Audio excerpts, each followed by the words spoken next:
In this video, I will show with you how you can cancel Openclaw subscription. So if you want to cancel, follow me in this video guide. Log in your accounts with your own information.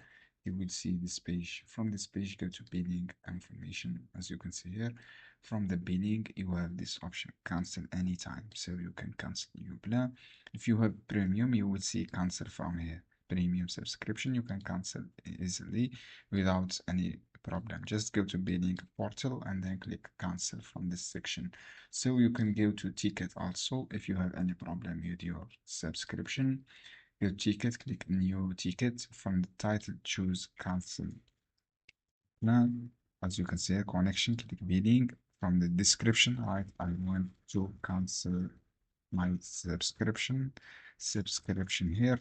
As you can see here, after that, click create a ticket here. Basically, this is how you can do. Just follow simple steps here. I hope this guide helpful for you. See you.